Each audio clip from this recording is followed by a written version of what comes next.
మీ business ఏదైనా మీ ఊర్లో promotion చేయాలంటే అది సుమన్ టీవీతోనే సాధ్యం. ఇప్పుడే సంప్రదించండి. యాదాద్రి భువనగిరి జిల్లా మోటకొండూరు మండలం దిలావర్పూర్ గ్రామంలో బీఆర్ఎస్ పార్టీ బలపరిచిన బీజేపీ అభ్యర్థి పల్లా జితేందర్ రెడ్డి గారు ఉన్నారు. ఉత్సాహవంతుడు, విద్యావంతుడు, ఈ గ్రామాన్ని అభివృద్ధి పరుస్తా అని చెప్పి మొత్తం కూడా 23 అంశాలతో ఒక మేనిఫెస్టో కూడా రెడీ చేసుకున్నారు. ఈ గ్రామాన్ని అభివృద్ధి పరుస్తాము, ఈ గ్రామంలో ఉన్నటువంటి సమస్యలు పరిష్కరిస్తా అని చెప్పి ముందుకు వస్తున్నాడు ఈ విద్యావంతుడు, అదే విధంగా యువకుడు.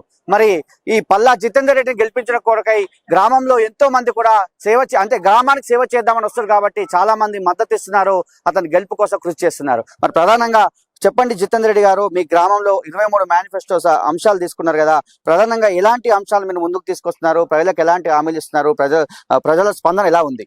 ముఖ్యంగా ఇన్ని రోజులు డెవలప్మెంట్ అని చెప్పి ఏ ప్రభుత్వం వచ్చినా ఏం చేస్తున్నారు, ఏ సర్పంచ్ వచ్చినా అంటే రోడ్లు చేసినాము, బడులు కట్టించినాము, గుడులు కట్టించినాము అని చెప్తున్నారు తప్ప దాంతో డెవలప్మెంట్ అంటున్నారు. కానీ ప్రజల జీవనాధారమైన జీవనోపాధి పెంపొందించాలని ఎవరు కూడా ఆశిస్తలేరు, ఎవరు కూడా వాళ్ళు ముందుకు రాలేదు. అది నేను ఏ విధంగా వచ్చానంటే మహిళలకు జీవనోపాధి పెంపొందించాలని చెప్పేసి చిన్న తరహా కుటీర పరిశ్రమలు ఏర్పాటు చేసి వాళ్ళ జీవనోపాధి పెంచాలని ఫస్ట్ మెయిన్ వాగ్దానము అది చేసుకొని నేను ముందుకు వచ్చాను. మీ గ్రామంలో ఎంతో మంది యువకులు ఉన్నారు, యువకుల కోసం ఎలాంటి కార్యక్రమాలు తీసుకునే అవకాశం ఉంది? ఎందుకంటే గ్రామానికి యువతే చాలా కీలకము.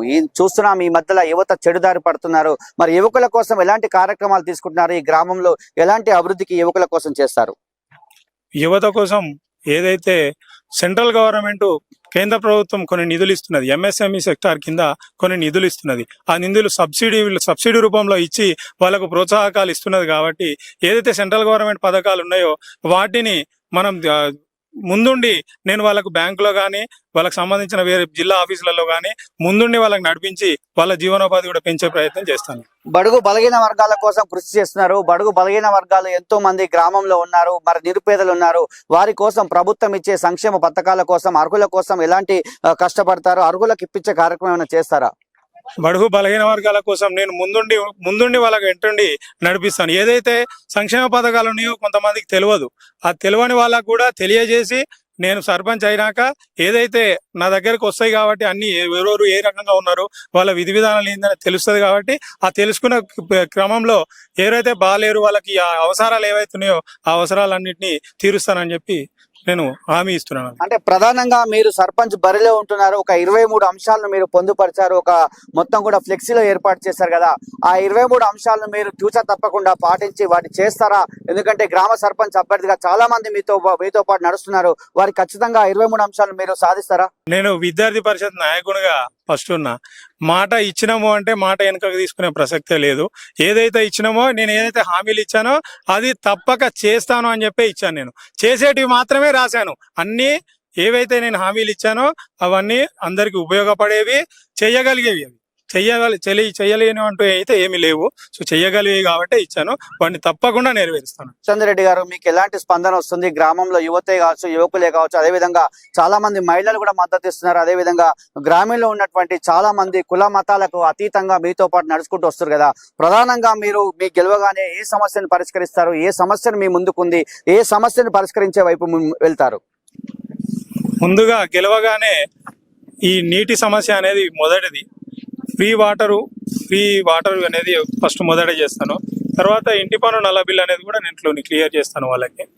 మెయిన్ తర్వాత మహిళల కోసము జీవనాభివృద్ధి పెరగాలి కాబట్టి ఫస్ట్ కుటీర పరిశ్రమదే నేను మెయిన్ మోటోగా పెట్టుకున్నాను. కాబట్టి ఫస్ట్ మొట్టమొదటిది దానిపైన నేను వర్క్ చేస్తానని తెలియజేస్తున్నాను. అంటే ఇక్కడ గ్రామంలో కొన్ని కమ్యూనిటీ హాల్స్ కూడా లేనటువంటి పరిస్థితి, నిజంగా మీరు అన్నట్టు గ్రామ అభివృద్ధి కుంటుపడిపోయింది. ఎందుకంటే సీసీ రోడ్లే కానీ, డ్రైనేజ్ వ్యవస్థ కానీ, మిగతా ఇండ్లే కానీ, ఇందిరం ఇండ్లే కానీ, రేషన్ కార్డ్స్ కానీ రానటువంటి పరిస్థితులు ఉంది కదా.